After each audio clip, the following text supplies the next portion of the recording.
You're listening to Real Crime, the Movie Sleuth podcast.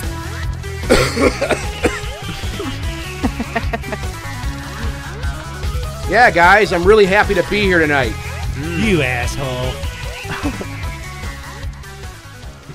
Hi. Oh, Chris is already walking around the studio, just pantering about. I'm blowing my eardrums out. Oh, your level was too high? My levels were too hot. Too hot. These levels are just too hot for you, baby. Yeah. This is The Real Crime, episode number 85. We are I'm so sick. old. Michelle's... Are you still sick, Michelle? No, I'm pretty much over it now. Okay. Chris has HIV.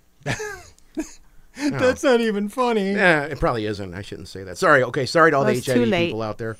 It's too late, It but already that's happened okay. now. Yeah, okay, but we're here. Yeah, no, I'm just call the lawyer.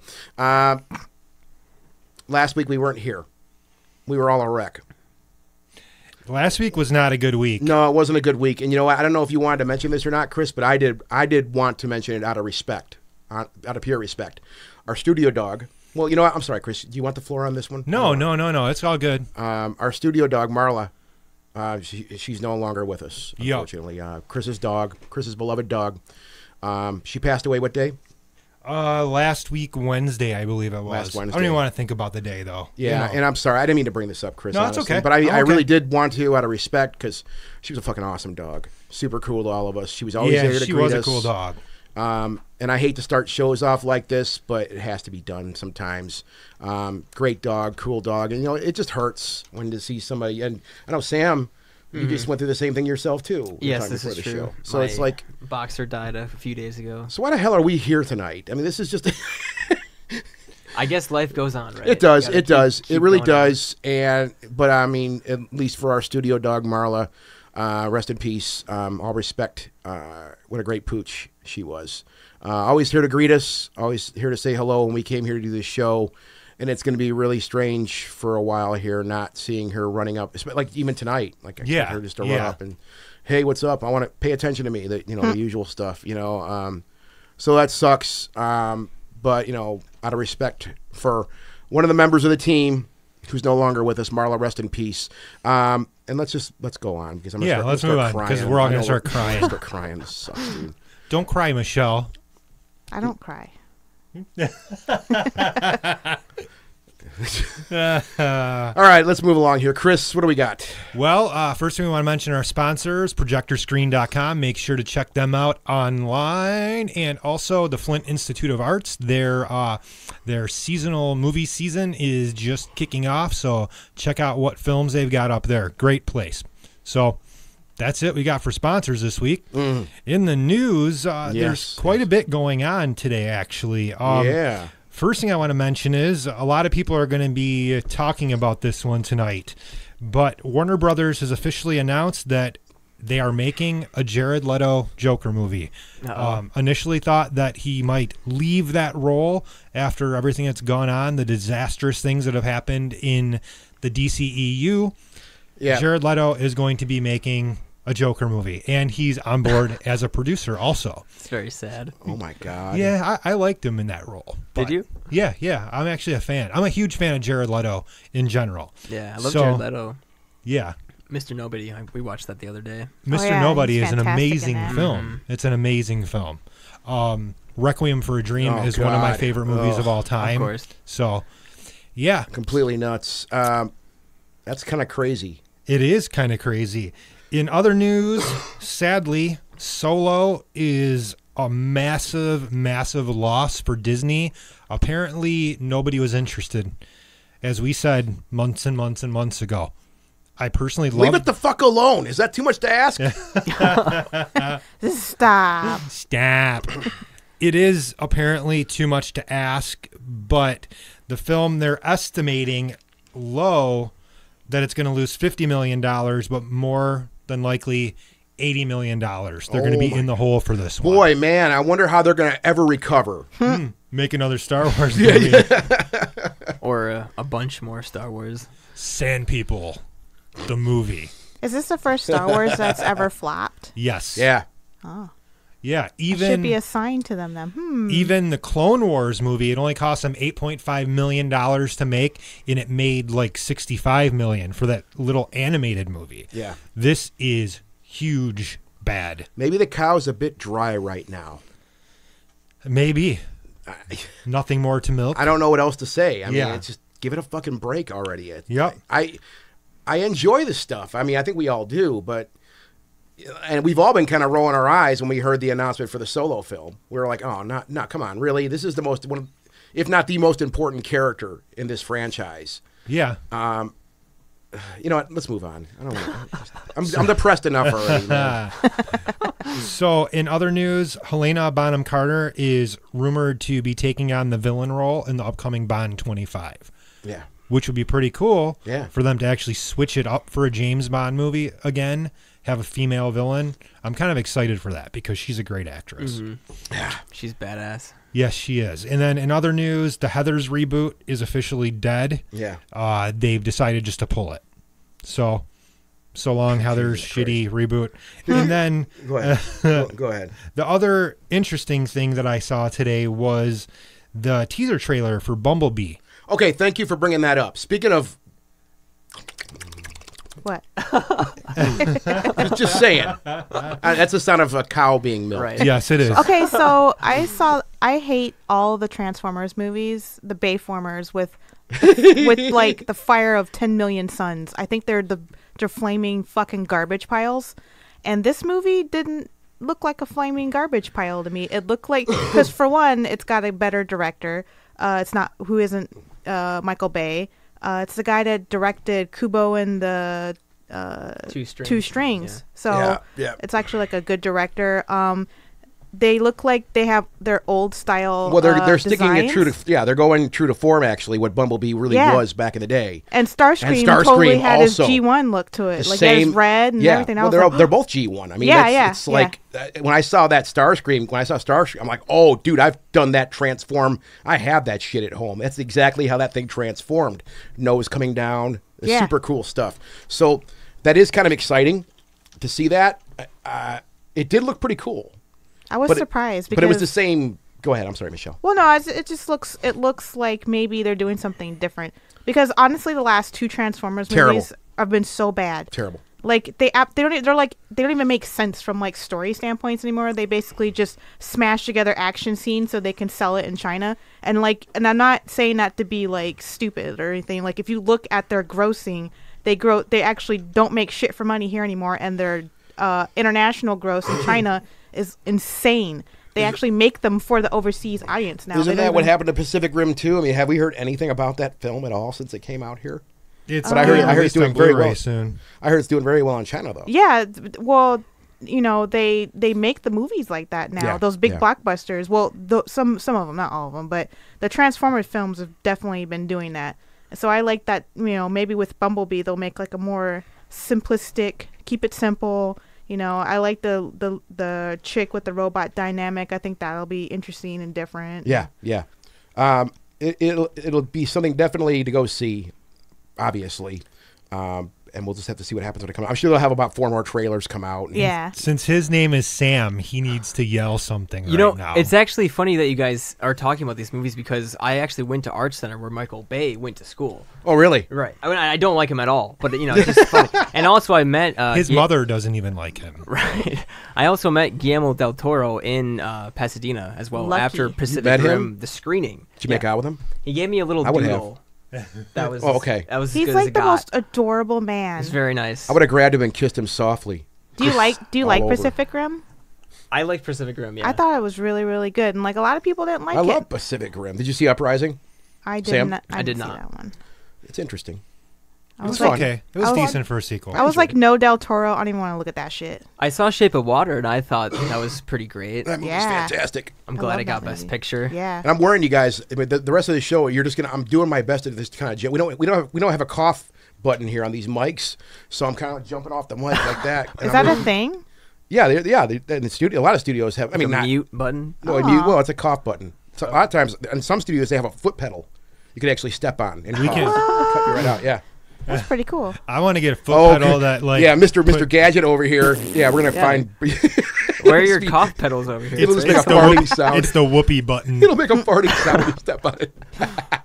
You know, one thing I wanted to throw out there for news too, Chris, if you don't mind. This is more on the TV front, and it may even border the tabloid front, but I like Roseanne. I like the show, but yeah, obviously we've heard all the news about that maniac, what's went on, and the bullshit that she pulled. She can eat my poo. Now, now in a bowl, a silver platinum just bowl. a silver. She doesn't even deserve a bowl. Freshly Shit right in her shined. mouth. No, Off she's the floor. ridiculous. She's a mentally ill person. She has problems, right? But they're talking about, like, this is in the news right now. They're talking about going on for a season 2 without her. They're going to kill off fucking Roseanne. Well, because from what I understand, she went into surgery on the last episode, right? Yeah. Kill her. Kill her. Kill the character off in the hospital, and then have the hospital burn down. Actually, no. Have her. Well, not this is Chris's fantasy. This is what's going on in Chris's mind. Have her get out of the hospital with a successful surgery. As she's walking out, have a bus run her over. Throw it in reverse, run her over again, put it in forward, run her over again, throw it in reverse. Yeah, that's what Chris is like. That's what he's waxing You himself. could always go the Poochie route and just have her return to her home planet, like on The Simpsons. Oh yeah, The Golden Age Simpsons. Yeah, but that's kind of that's some interesting stuff that's surfaced the last couple of days. Also, I'm sorry, Chris, I didn't mean to jump on your news. That's okay. So in new releases this week, we're getting Ocean's 8, and we're getting that fart button at, and we're getting Hereditary, which that looks pretty great. Cool. I'm excited for that. Yeah, man. Yeah, that looks really good. So, suggested viewings this week. Chris, I got 2. First thing I'm going to suggest is Solo, because I think people do need to see it. I think there's enough good in the movie that people need to check out. And then I might be stomping on Michelle's if you say shit here. Upgrade, I'm gonna be pissed. I was going to, but I'll let you do that one. You steal Okay, it every I'm gonna say week. Solo. Okay. Okay, Michelle, go ahead. your turn, Michelle. I also recommend Solo. No, I'm just kidding. I haven't even seen it. But I am going to recommend Upgrade, because Upgrade is like seriously in my top 10 for the year. It's like this really fun genre film / cyberpunk, a little bit of body horror going on. Okay. It's directed by, I can never say his last name right, but it's the guy that wrote Saw and Insidious. Lee Whannell. Lee Whannell? Was that how you say it? Whannell. Whannell. Yep. Okay. Actually, I don't like Saw and I don't like Insidious, so I was really surprised that dude, this was Insidious good. was great. Come on. I fell asleep actually. Insidious? I loved all those. But Upgrade is like this Great. really fun, gory, violent. I like to call these type of movies high concept, low budget. Like, it shouldn't work, but it does, and it's a lot of fun. Well, and good it has story. really cool A good story stands yeah. on its own. You don't need all Exactly. that shit. So, and I want more films like this to get made. These kind of mid-budget pictures where they can kind of play around with ideas and not have to worry about starting franchises and stuff. I would say, like a short way to say it, it's like a trashy episode of Black Mirror. Okay. If you want like a little short way to shorthand for it, but that's my recommendation. All right, Sam. Does it have to be of this week's release? No. Okay. I would recommend You Were Never Really Here, the new Joaquin Phoenix movie. Have you guys seen it? Yeah, it was Yes. fantastic. Yeah, I like that one a lot. It's on That was Netflix, good. isn't it? It was pretty disturbing. I think it's gonna be on Amazon Prime know if because it's on Netflix yet. Amazon Studio made it, so think it's it's probably on something else. Amazon. Oh yeah, though. Okay. I'm always a fan of Joaquin Phoenix, though. Basically, whatever he does. I'm also a fan of his younger brother River. When he was alive. Yeah. So I might be a little biased, but I loved the movie. Excellent.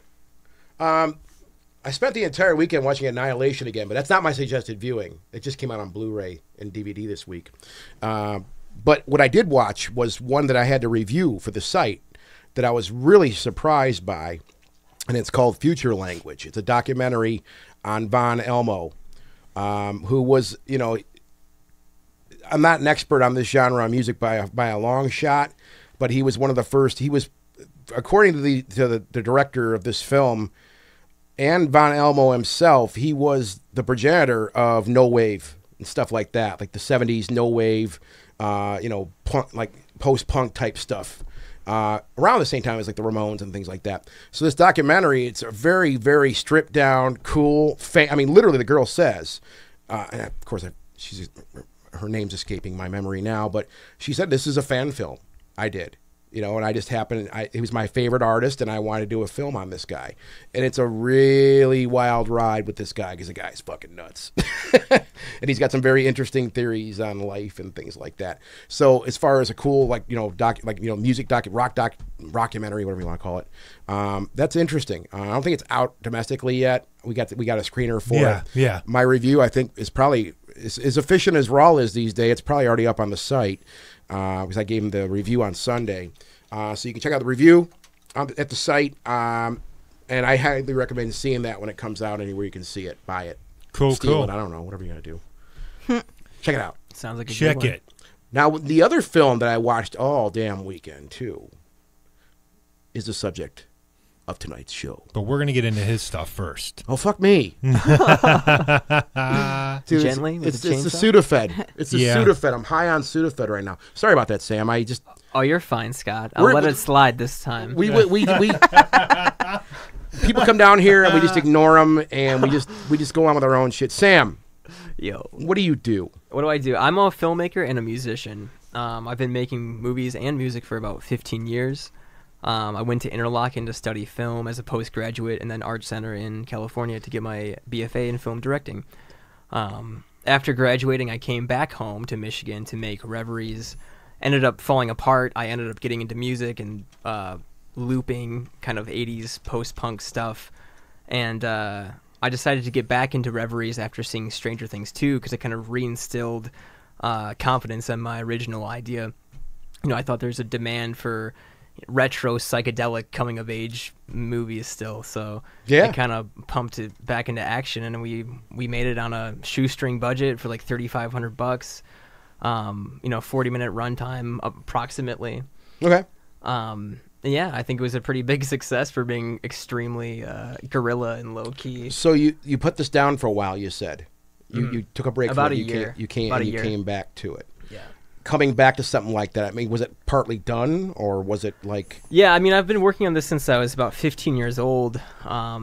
So there's a lot of different versions of it. But coming back to it, I said, you know what, this. Do you start from scratch? Yeah, I started Okay. from scratch. I said this needs to be way better than anything I've ever done, and I need to make it amazing. Sometimes you just gotta kill it with fire and Yeah. start all over again. So I just tried to set the bar really high and intertwine all of the ideas that I kind of had over the years about it. What's like a synopsis of it? Like, what's it about? I would say Reveries is a psychological coming-of-age story about a young man dealing with extreme anxiety in 1995. It's also loosely based on the Oakland County child killer, if you guys know who that is. What's that? yeah. He's a killer from the 70s who's actually still at large. He never got identified, but so we wanted to use that kind of real horror for this fictional circumstance. But yeah, it's a love story. It's a mystery. It's a lot of things, really. It plays with dreams and reality a lot, like Vanilla Sky, Donnie Darko, of course, with elements of like Perks of Being a Wallflower and stuff like that. Did you do the music for it too? Yeah, I did. I did score most of it. I wanted to kind of have a post-punk, New Order, Joy Division, Cure edge to it. I'm getting hard Yes, right now. Chris is getting hard. It's You won't be able to tell, but he is. a tent in his shorts. Boing. But yeah, actually, do you guys know Captain Jazz, the Chicago punk band? I do not. No, Okay. sorry. Or American Football? I do I do that not. name. Okay, well, never mind. So the guitarist of Captain Jazz, Victor Villarreal, helped out with some of the songs as well. He's like a personal hero of mine, so that was really cool. Also, the Downhouse, a post-punk band of California, helped out with the music as well. So yeah, it just worked out really perfectly for the movie's purpose, I think. It sounds So like you're it's crap. done? Go ahead, Michelle. Oh, I'm sorry. No, you're right. It's essentially done. I still need to make a final cut, smoothing out the edges, but very close. But it'll be released this summer. Okay. Sounds like you're cramming a whole lot of stuff into 40 minutes. Well, you're right. It's extremely dense material. There's a ton of content involved. It could easily be like a 6-part TV series type thing if I Yeah. wanted it to be. There's a ton of content and material involved with the idea. Well, the thing with film, especially these days, and I'm not like I can't be like Michelle, for example. Michelle, it's amazing to watch her at her like in her natural habitat because she's constantly digesting films all the time. She's always working, right? Where me, I'm so selective. Like I've been like that since I was younger. Where in my thought process, maybe it's probably to my detriment. Is okay. I'm going to throw 90 minutes to 120 minutes at this thing. It could suck. I don't know if I want to take a chance on this. And I move away from a lot of films, which is really dumb, I know, because there's very few films that I've watched where I'm like, this is a total piece of shit. I'm turning it off. I mean, it's I can count on one hand how many times I've done that in my entire life. When I get into a film, no matter how bad or good it may be to the broad spectrum, I'm still going to enjoy it to a certain degree. However, there's that problem I'm talking about, though. When I look at a film and say, okay, this is an hour and a half long, 2 hours long, sometimes it's tough for me to get into something like that. And I've been saying this a lot on the show for the last year especially. I'm really drawn, I review a lot of the rock docs and stuff for the Movie Sleuth. And a lot of those are hour long, 45 minutes long, half an hour long sometimes, right? Makes it tough to write a review for that sometimes because you don't have a lot of stuff to work with. However, I do like films that are a little bit more condensed, a little more streamlined, right? And I honestly think if there are complaints of films, I think as a reviewer, I know Michelle and Chris can attest to this. There's a lot of films we've said this about where they could have knocked a half an hour off of that. I will attest to that as well. I say that all the time about every movie, basically. There's always, I think every movie could basically always be shorter, at least a little bit. Yeah. I always say that too, Yeah. So Trim the fat. Yeah. Trim the fat. Yeah. Get rid of the excess, the things you don't need. Yeah. Like The Last Jedi.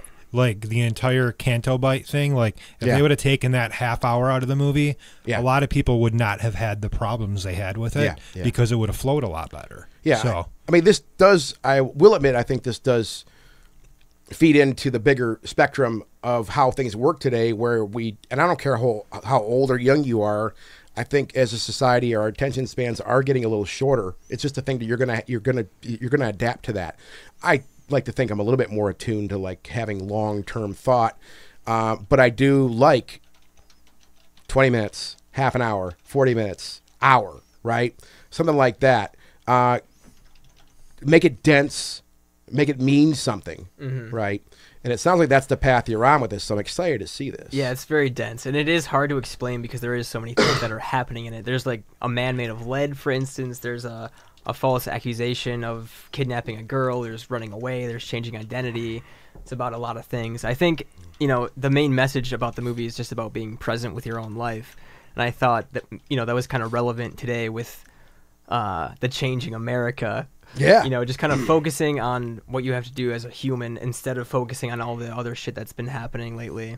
Well, it's an interesting philosophy because I find myself saying that all the time. Like, if I know there's complicated, massive problems all over the planet. Let's just say this country, right? It has all types of different colors and all types of different shapes. However, I do think a lot of problems, they do go down to the micro with a person themselves and the responsibilities they have, the decisions they make every day, right? Look, if you are a shitbag for the first 20 years of your life, don't expect the next 20 years to be very good. I mean, I don't know any other nice way to say it. It does come down to that. So, I think if, what you're talking about, that idea, and I don't want to get too philosophical and go into the weeds too far here, but...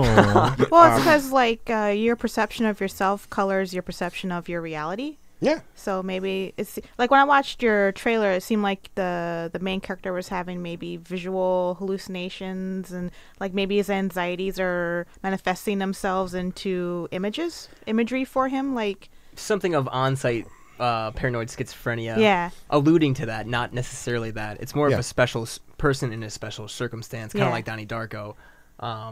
But yeah, definitely elements of mental health in there for sure. Well, I like the idea of, and I also, and Donnie Darko kind of does this too, especially not the director's cut, but the theatrical cut. It kind of, it blurs the line between, like, the theatrical cut, you can read it as he's mentally ill also. Like, you can read it, like, on a literal level as the time traveling and all that stuff, but you can also read it as he's just mentally ill, Of and course. he's having onset paranoid schizophrenia, like you said, because even a psychologist is diagnosing him with that. Yeah, Mm-hmm. yeah. And he takes medication for it in the film. The director's cut kind of ruins that because it adds also it explains Right, too the much in my chapters. opinion. Yeah. That's why I prefer the theatrical cut, because it leaves it open a little bit for interpretation. So- I want to It's- get it's into the trimmed movies, down. It's what it. Well, yeah, like yeah. it. But I was kind of thinking of that because you were saying you like it when things are shorter, and Donnie Darko is actually a perfect example of this, because the theatrical cut, in my opinion, is superior to the director's cut because it's shorter. It cuts out a lot of the information that you don't need. You know, it's not necessarily because it's longer, it's better, you know? Right. So a couple of people have asked, though, and we should probably I don't want to answer listen this. to what Yeah. they have to We say. should answer Yeah. these questions. When is Reveries going to be released? Oh, Where that, can yeah. people see it? Yeah. And, what other plans do you have around the film? So it's going to be released most likely in August in the Detroit area. We don't have specifics yet for that. It's still kind of up in the air. And yeah, as far as future plans, ideally we would be able to get funding for a feature version with real actors, etc. An actual crew. No. I mean, we worked really well with the people we had and the crew we had. But I mean, to pump it up and really put it on the scale of things, with maybe like fingers crossed A24 or something like that would be amazing. Yeah. I've been a very long-term fan of them since they started. We get a lot of their screeners now, which Yeah, is they're great. really nice. Yeah, they're a great company. I honestly, every single thing they release, I'm like, it's super good. It's like, so good. They curate their output so well. Yeah. Like, a lot of I guess they have the luxury to do that because they're independent. But, that just every single film they do is just amazing to me. Yeah. It'll also be released online once we've screened it, so probably in August as well on my YouTube channel, Illuminated Pro.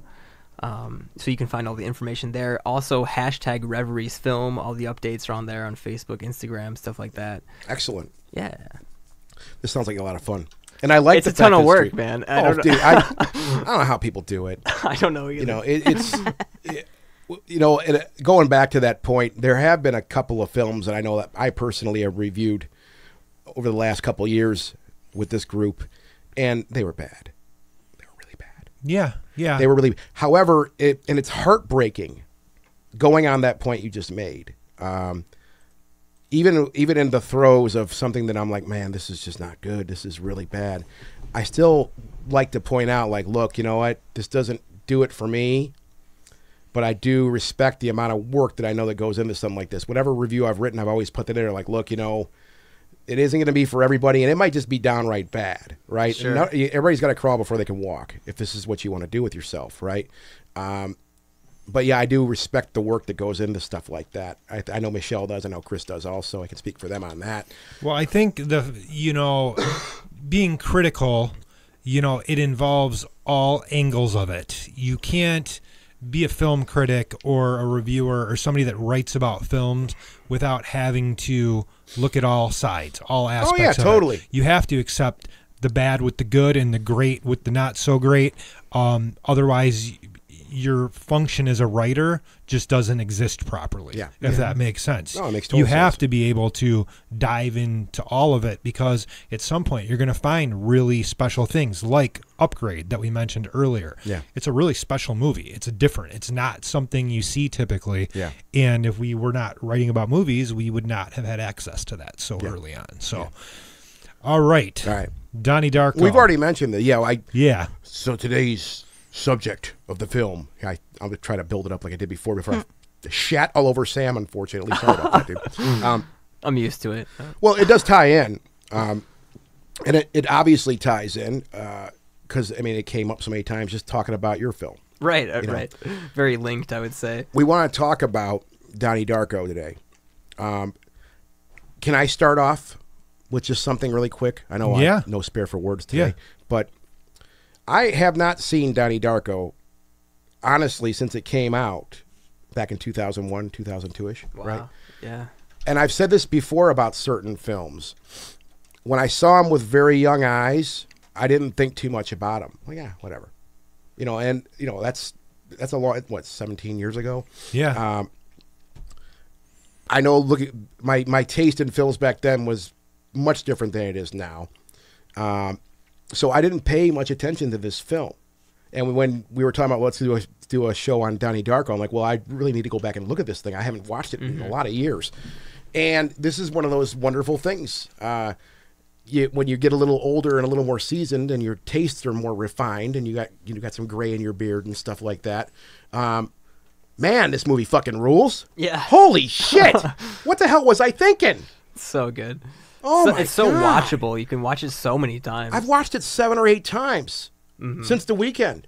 I watched it before I came here. It's so quotable too. Some of the stuff about Yeah. the Smurfs in it. Oh yeah. Like I was rewatching it today, and I'm like, I mean, there is some really great dialogue in there that Yeah. you can quote repeatedly. Yeah. It does mix a lot of the fun elements, of adolescence with some very, very big ideas.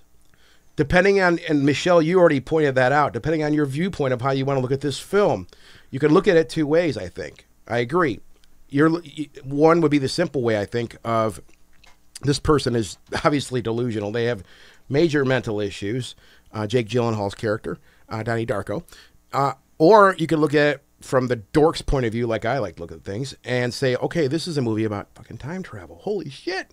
And that idea, dare I go back to this film, because I've brought it up so many times, over our tenure on this podcast, is Primer, right?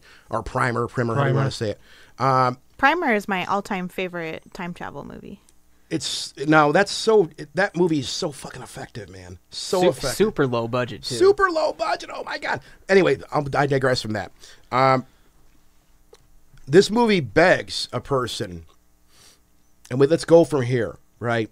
This movie begs a person, after they've watched it with a critical mind, to really think about the movie itself and go back and revisit the film, or look at the companion pieces, the philosophy of time travel, which was like, a fake book kind of written around that, which I read a couple times. It's just a couple pages. It's just a fun thing. I've read it too. Yeah, it's a very interesting read. The concepts are kind of, it's not very fleshed out.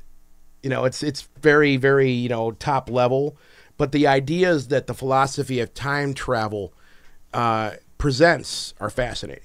Right. When the movie first came out, it had a really cool website that went with it. Yeah.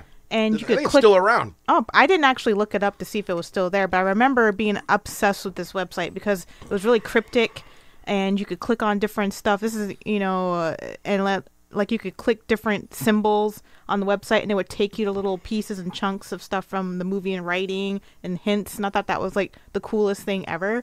Yeah. Like the movie is kind of like meta in a way that it wants you to research outside of the parameters of the actual film to understand what's going on in the film, which some people would say is a detriment, that you should be able to just watch the film.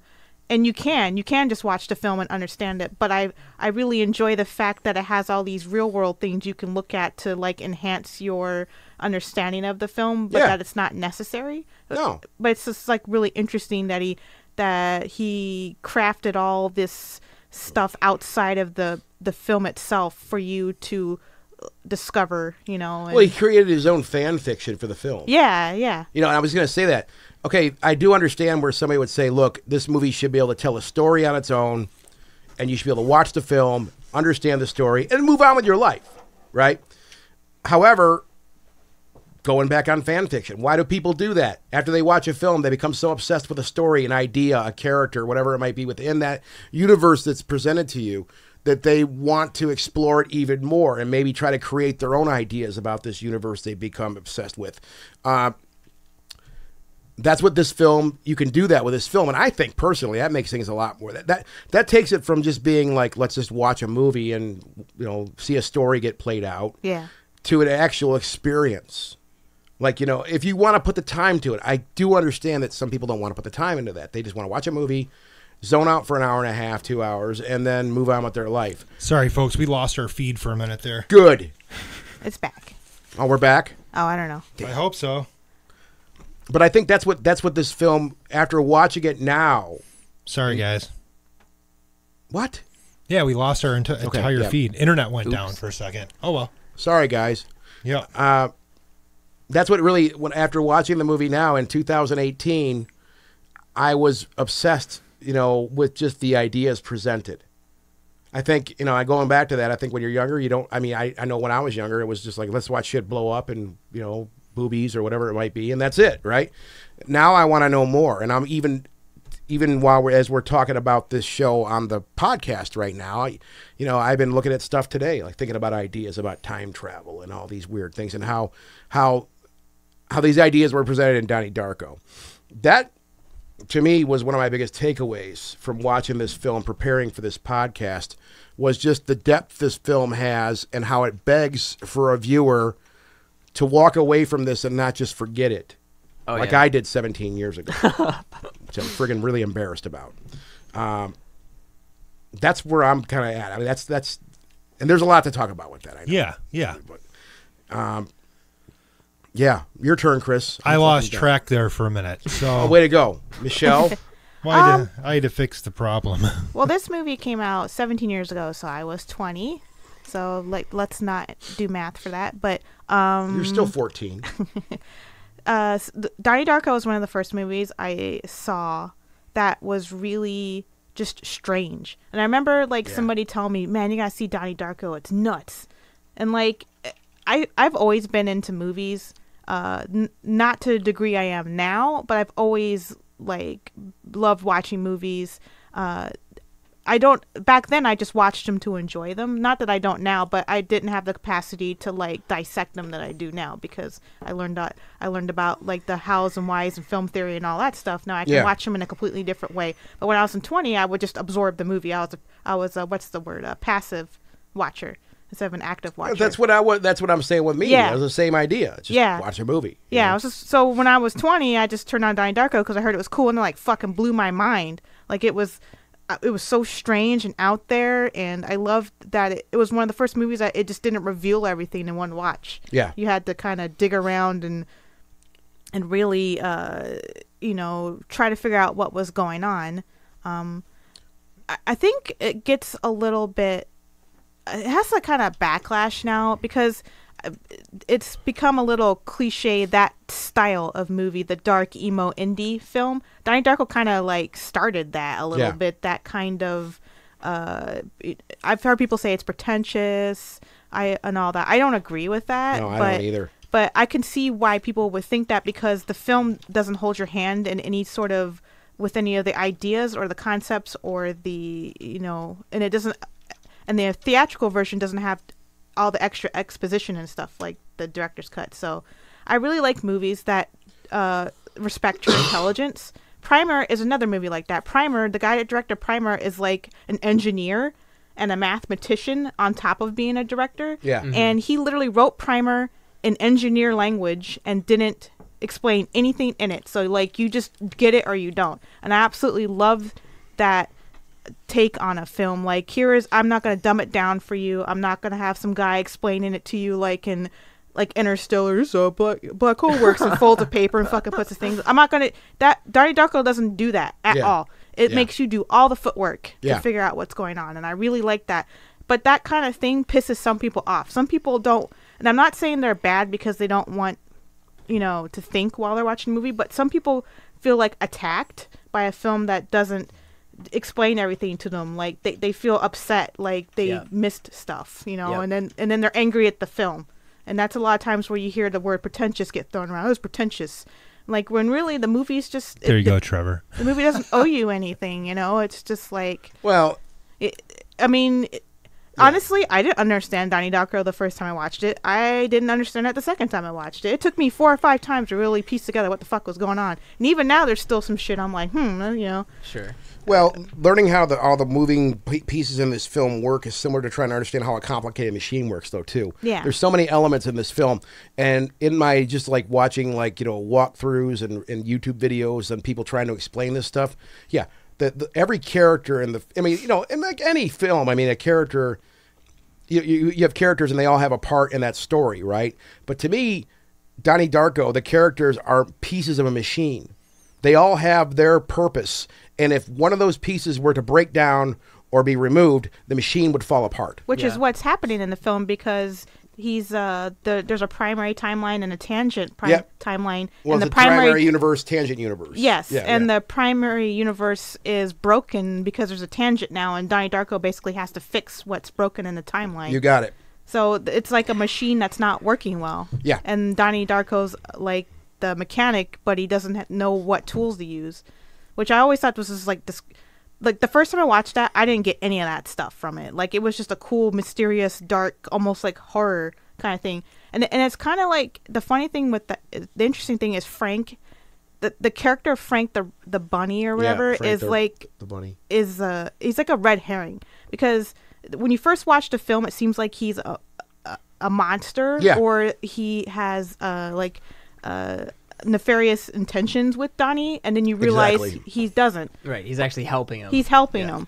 But like the first time you watch the film, the entire film, you think that he's bad, and he's not, because of his looks, which is like fucking genius. Like the way they set that up, the way that the ending recontextualizes all the stuff that comes before it, like it's just genius the way it's constructed, like the entire thing. Well, and it's constructed, like that goes right back to that point I said. It's constructed. This film, I don't think this film was written. I look at it more of something that was constructed. It's a machine that was built. And again, if one of those pieces were to be removed, let's just say you could yank something out, right? That machine would fail, and bad things would happen. The physical universe would be destroyed in this case. There's a lot of archetypes that play in the movie, like a lot of specific characters that don't really get repeated. They're just kind of, like you said, it's part of this machine. Well, yeah, there's the FAA agent in the red tracksuit. Yep. That's one, and he actually shows up twice in the film. He shows up in the scene after the first time the jet engine lands on the house. He's actually one of the FAA, in the black suit. Oh yeah, that's right. And then you see him later on with the kiss scene. Well, when they were and then he's at the Halloween party too with the flashlight. Yeah, you got it. Yeah. So that is repeating, but they're all different kind of characters. They're different. They look different, I guess. Yeah. It's such a complicated movie. That's what makes this thing. It's fun to talk about this thing, but even after watching the hell out of this thing over the weekend and reading the philosophy of time travel, and again watching all these crazy YouTube videos of people, I'm still like, okay, I still need to reset.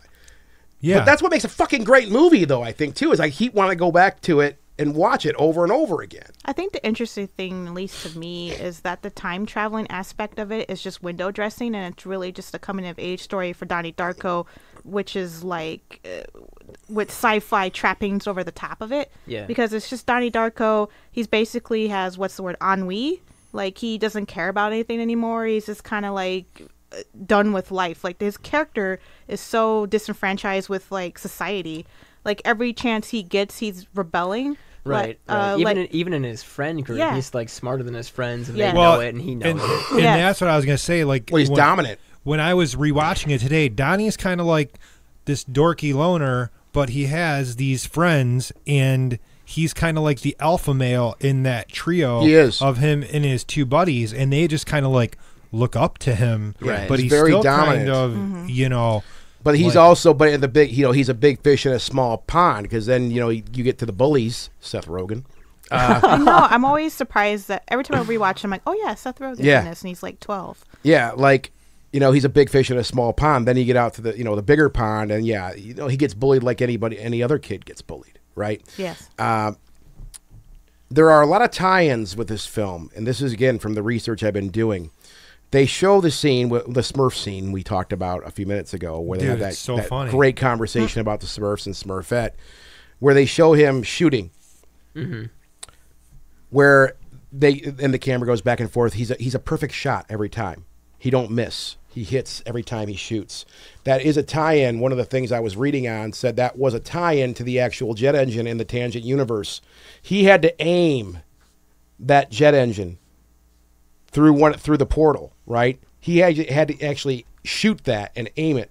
And they say that he used his marksmanship to do that. Wow. It's interesting. Yeah, right? Well, supposedly, like, it blew my mind when I heard that. I was like, that's so cool. What's the name of what he's called? Because the person, what he is. Like, oh, man. There's a name for it. No, and they the get vessel or the... Yes. The light vessel? Yes. because Roberta Sparrow What is is the one term for is it, I two think? is one too, right? You know what? I got it right here. What? Say it again. Vessel? I don't think it was No, a vessel. It was something else.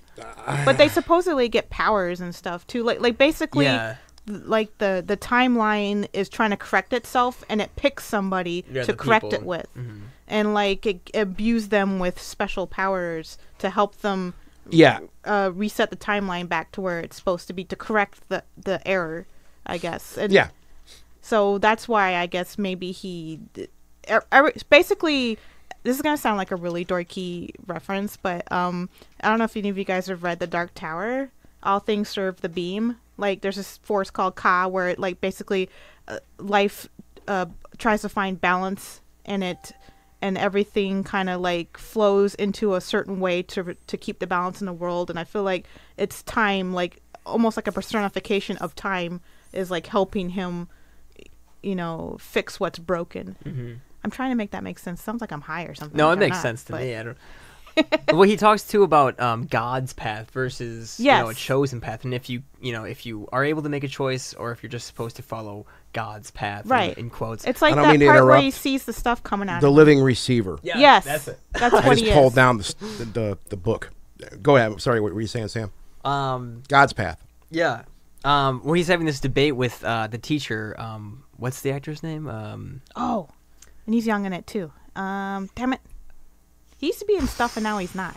Also, I feel like he hasn't been in. He's in a while. he's having the conversation with the science teacher, and he says that if you Ken. Well, the character's name is Ken Monatoff.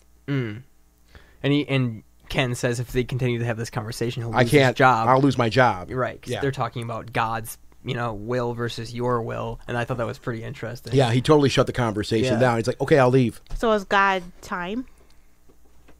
Is that what he's Well- trying to like say? Ray, is it like God's path, or is it your path, or do you have a choice? Well, Yeah, does what he- they say from the stuff that I goofed around and read, and it's actually in the philosophy of time travel too, that you have, in this case, you have the physical universe, the tangent universe, and they say that there is this over umbrella type thing, which is God's universe, God's path. I could be wrong on the terminology, but they're saying that does play into this also.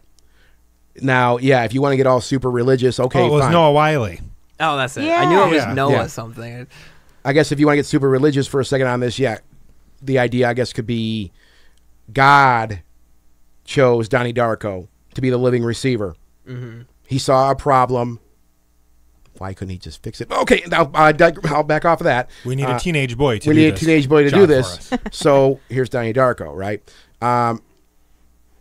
That does come up, like we were talking about in the conversation, where well, what about God's path, right? That's what and that's why I'm going to hum and haw like anybody else is here, because I don't quite understand all of it yet. I think I don't think anybody could really understand this film, from watching it like we do, like really understand every piece. I'm going through the philosophy of time travel, and the one I downloaded and read today. The person actually did annotations at the end and said, okay, well, here's all the terminology from the book, and here's all the people it applies to. The living dead, the Receiver. the manipulated dead, Yeah. the manipulated living, right? And at the end they do apply all the characters to that, but still I'm kind of going, okay, this would require, in my opinion, hours upon maybe dozens of hours of time to sit down and study it like you would study for a test, Yeah. to understand how this machine actually works, right? And that's what makes this goddamn movie so fascinating to me, where I'm still scratching my head. And I mean, this is going to probably become a dumb project for me now to actually be able to do a damn seminar on this thing. Go, okay, I'm going to explain to you how this thing goes from memory now. I studied it so much. Now I totally understand, not just puking back facts, but now I understand how this thing works. Like you would, like when you were in college, like, in your trade, whatever you do for a living, you want to understand how things work, right? That's how you make money. But that's kind of how I'm feeling about Donnie Darko, the film now, and the film itself, and the mechanics of the story. I also liked how scathing the film was towards self-help stuff. Mm-hmm. I feel like this movie, and I'm not sure the dates, but I think this movie came out when The Secret was a big thing. Yeah.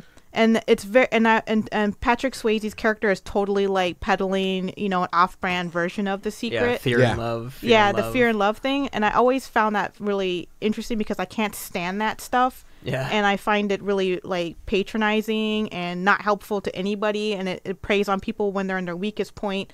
And like I always like to joke, The Secret is to write a book, The Secret, and peddle it to people that need help and then make $1 million, because that's you know, that the person that wrote The Secret's like, you know, rich, and then like and who is actually like use The Secret, and it's basically just like wait for good stuff to happen, which I mean statistically if you just live, something good's gonna happen to you.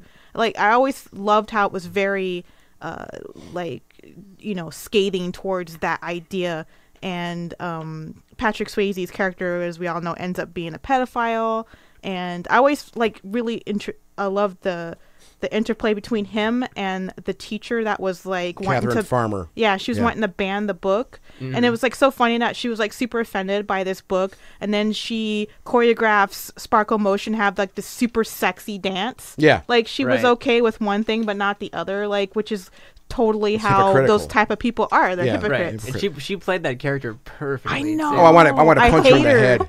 I want But to kick her. Yeah, she's fantastic in that. Well, that character, Jim Cunningham, Patrick Swayze, watching this film again, and just all my years studying the paranormal and stuff like that, I've interviewed hundreds of Jim Cunninghams. Shysters. I'm not proud of it.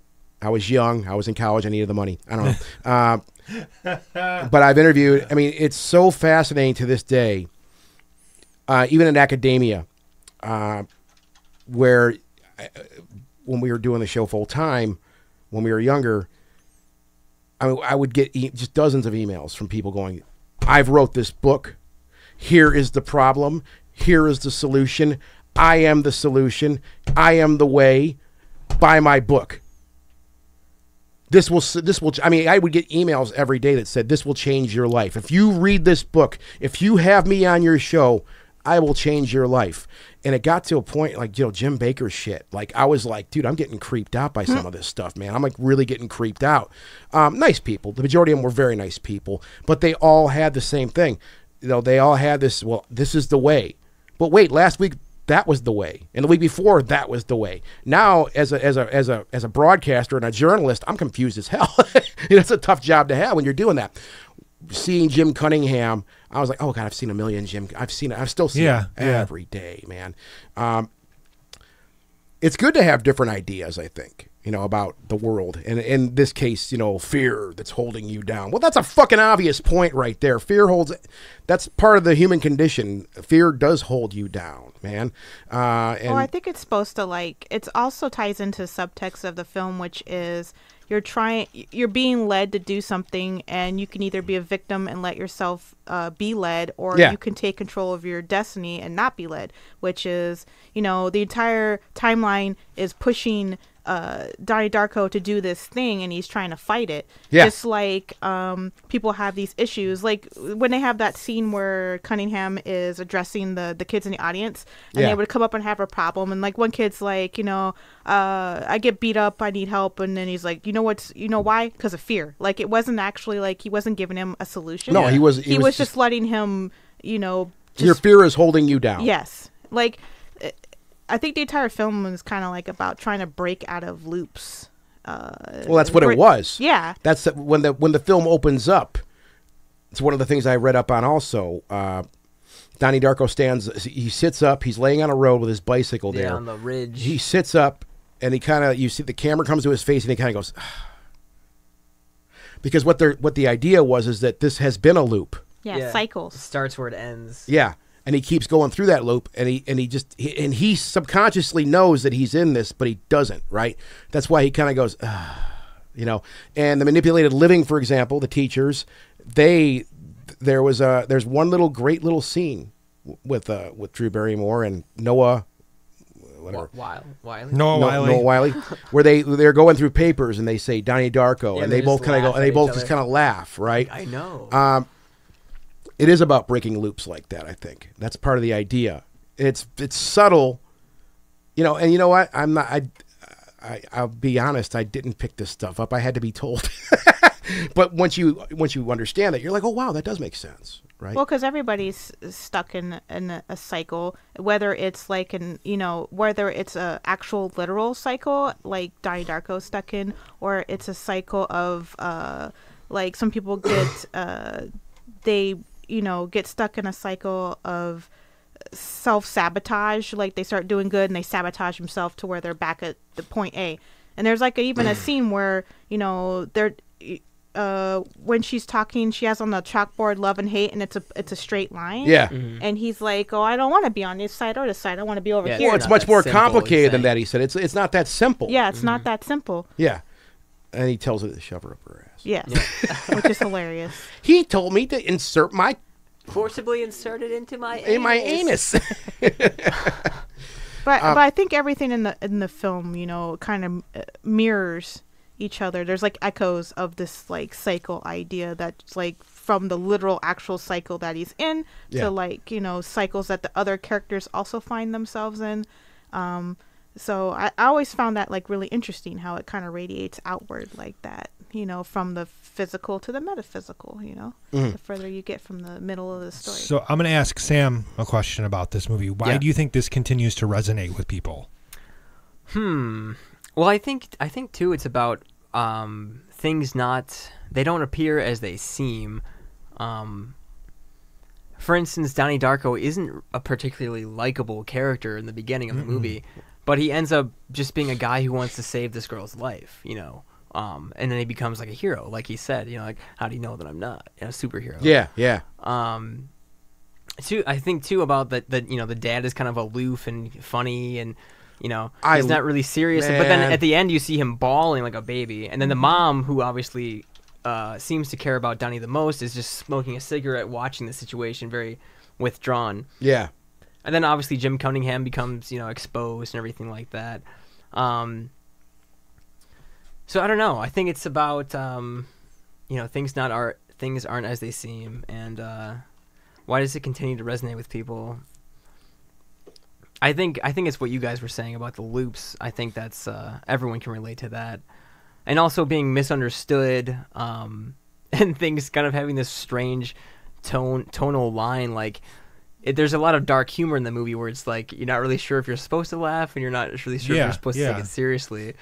There's that nice juxtaposition of like kind of this awkward line of emotion. Like I always find every time I watch this movie, like the dynamic in the family, it just reminds me of like, oh yeah, the brother and sister are kind of at odds with each other. Yeah, but it's playful though. It's playful, but it reminds me of my own family. Like everybody has their own personalities, but somehow in that little shell of, the 5 people in that family, it all works. All their differing personalities, it all like adds up to one congruent element in the movie, if that makes sense. And you find a lot of humor, like the dad when she says she's going to vote for Dukakis. That's how she opens it up. Yeah. And that's what when Donnie rides up to his bike up to the house, you see the opening scene of this big, beautiful, sprawling family home. And you see the father outside with, who's doing yard work in like a pair of khaki pants and a nice button up, which is complete horse shit. It's that's one of those things I love. And that's one of them setups you see. And I'm like, no, when you're out doing yard work, you're in a ripped up pair of shorts and a fuck you t-shirt or something. And, a Budweiser cap, anything that's just, you can get sweaty in. Right. But he's out there with the leaf blower. And then here comes the daughter. Yeah, and he just starts, and that's where you see that whole thing get kind of thrown for a loop. Right? She's just like blowing him, and he's laughing at her, right? And then that's when you go to the dinner scene. Yeah. Well, there's a little bit in between, but and then you're thinking, okay, now, and other things I noticed too with this also, like there's this beautiful dining table, perfect family sitting there, and then I'm gonna vote for Dukakis. Father raises a piece of pizza up to his mouth. Yeah. Right? Like you're thinking, okay, they're going to have some sprawling meal, like some, beans and corn and like, your all-American family meal, right? But no, they're eating pizza, which to me, I'm like, okay, and so what I got from that with that family was there's money there, there's success there, but there's also that rough around the edge element given by the discourse they had. How do you suck a fuck?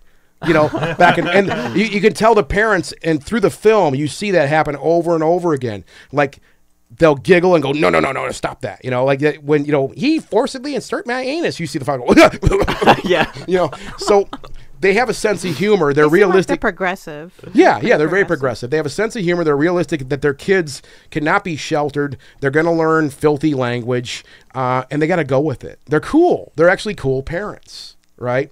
And I like those people. Mm-hmm. I like both those people. I like them as parents. I thought they were really cool people, and I could identify with them to a certain degree. But it wasn't, you know, and again, things are not what they seem, because on the surface, if you just saw that house, you're like, well, that's a perfect, you know, whatever. But inside, it's like the hilarity's going on. These people are all just goofing around and talking shit to each other. You know what else is funny to me about this movie is it's this little independent film. There's not a high budget for this thing whatsoever. And you get this iconic Frank in this movie. Like the one thing you don't expect, but you have this one, the bunny, like it's the one thing you always connect back to this movie. Usually with smaller independent films, you don't get that. Mm-hmm. And it's crazy. You've got T-shirts and posters and all different things of Frank.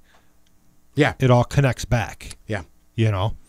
Well, this film, frankly, I'll just say it. This film has the density of like 10 films. That's one thing I'll say. That's why it's so good. And you asked earlier, Chris, why it resonates. And I'm right with you on that, Sam. But I think we've already talked about why it resonates. There's still questions. People still wonder. And I mean, even with this document in front of us here, right? I'm still going, I'm trying to understand how this thing actually works, right?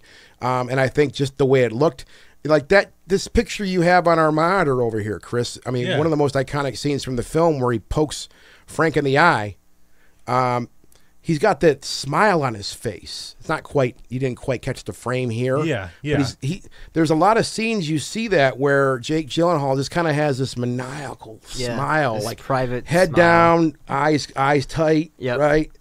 And I never really quite understood why he played it that way. Well, that's really interesting seeing thematically, because you think he's looking in a mirror, so he's supposed to be seeing himself, but he's seeing Frank. Yeah.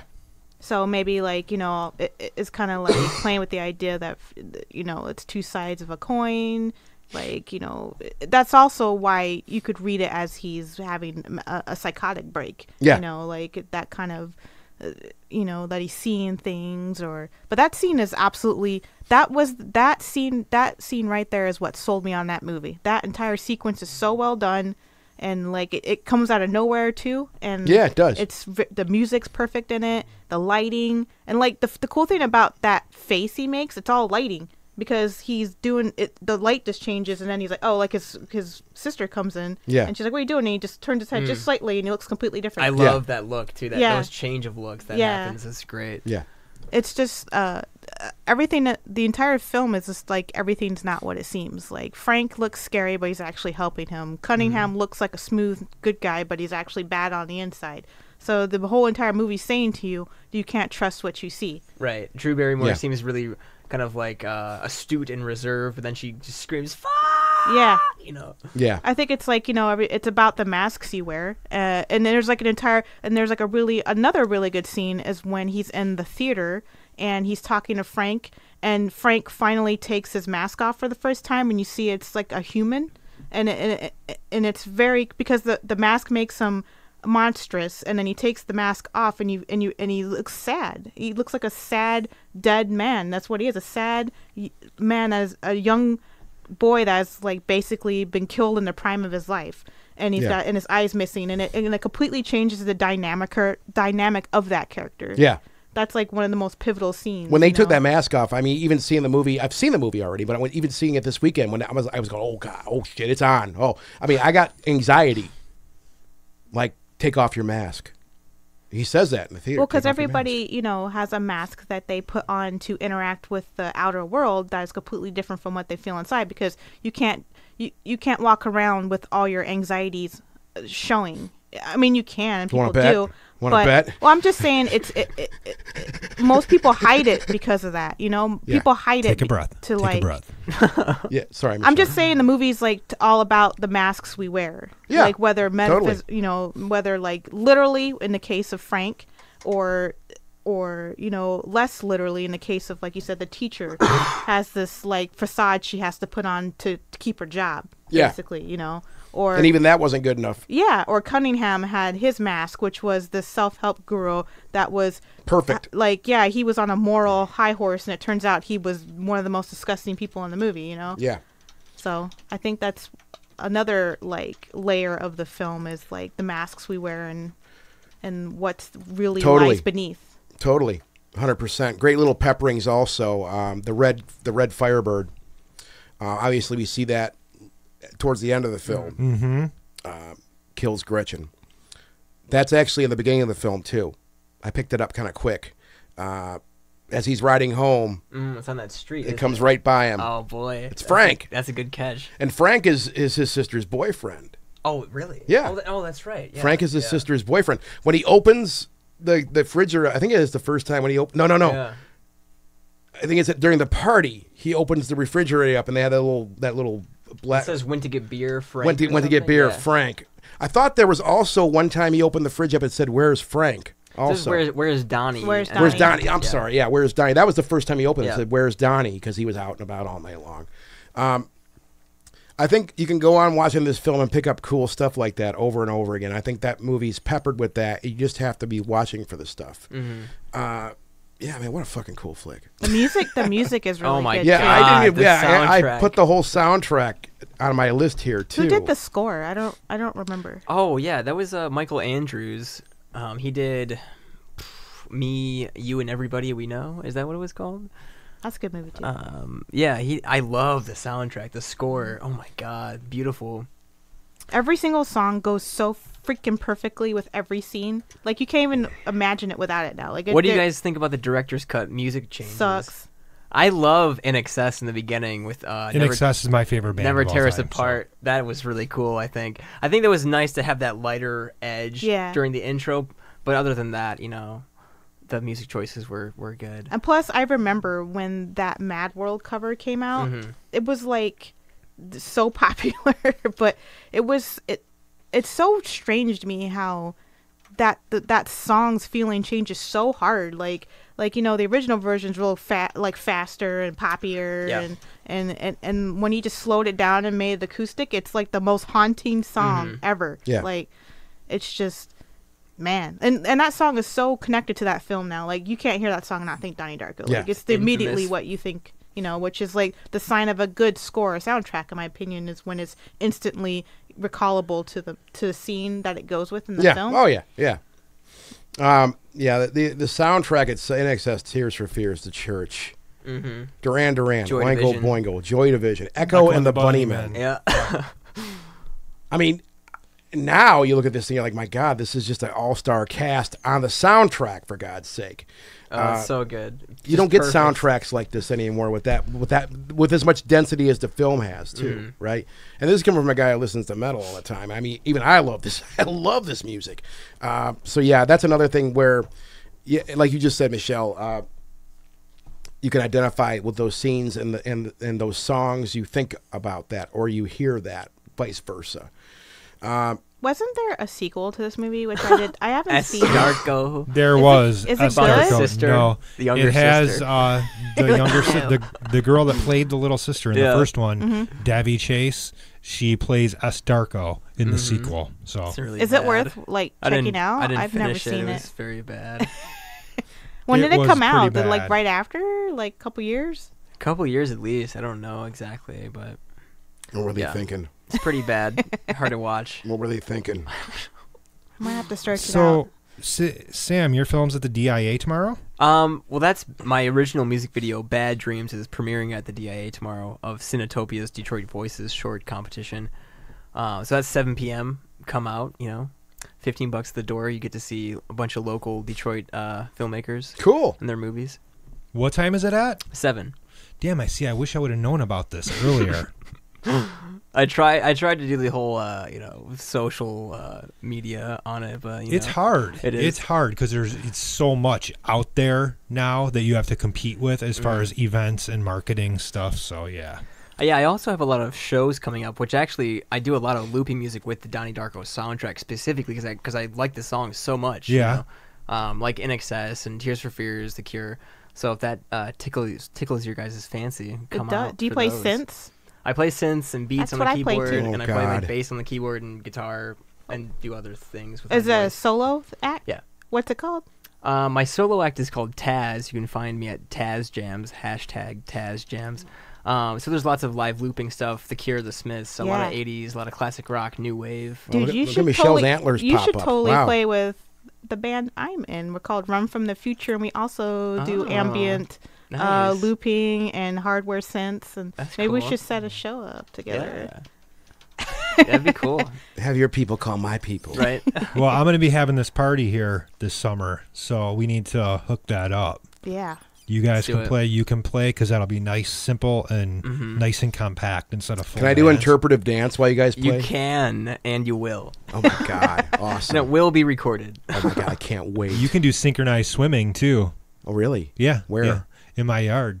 You don't have a fucking pool. We will have a pool Oh, in will a you? couple weeks. Yeah. Oh, will you Nice. get a yeah. pool? Yeah, we're getting a pool. Ooh. Just in time for that heat wave. It's Just gonna be in a time for the deadly heat summer. wave. if Yup. I can get wave past of this 3 freaking days. cold, I'm Yup. dying. Still.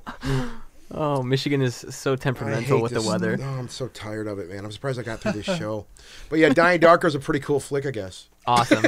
If you Yeah. haven't seen it, definitely, dude. definitely watch it right now. I hope to God nobody's watches that hasn't seen it because we spoiled every fucking inch of that shit. Well, that. Fucking know now. That's true. But it's embarrassing to me, like that I just put this movie on the shelf after watching it when it first came out. I just was like, whatever. I've seen it. I watch it maybe once every couple of years. I get a hankering. I'm like, I'm going to throw in old Donnie Darko. Yeah. It's just like a good movie. It's just.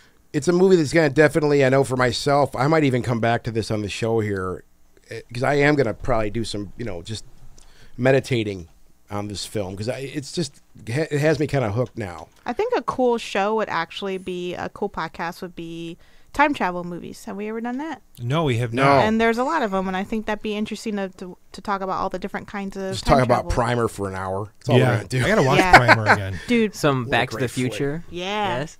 Looper, Looper's great. What's that one about? Oh, there was that one. Time Crimes, which is one of my I favorites. just Time- saw that. It was amazing. I know, isn't it It's really so good? great. Was there one called Time Pilot? No, that was a video game. Never mind. No, there was one about the people who went back in time to World War II. It's an old flick. I saw it in the 80s. I'll find it. When we do it, I'll put it on my list. I know We I'll got find it 12 then. Monkeys. That's time travel, right? Yeah, and that's a great flick too. Dude, yeah, we could totally have a whole podcast about that. We should. Hell yeah. All right, folks, we're going to wrap this up for tonight. This was episode 85 of Real Crime. We are officially ancient. We all wear diapers now. So we need someone to come change us. Hopefully you show up next week. Find us on Instagram. Yeah. Find us at www.themoviesleuth.com. Check out Sam's projects on Facebook. We'll link Yeah, those thanks for for you hanging too. out with us tonight, Sam. Yes, Yeah, you're yeah. very Great talking welcome. to you, man. Pleasure to be here. I'm stoked about it. Cool. We'll see you guys next week. Thank you, guys. Oh, yeah. Visit us at www.themoviesleuth.com and find The Movie Sleuth on Facebook, YouTube, Twitter, and iTunes.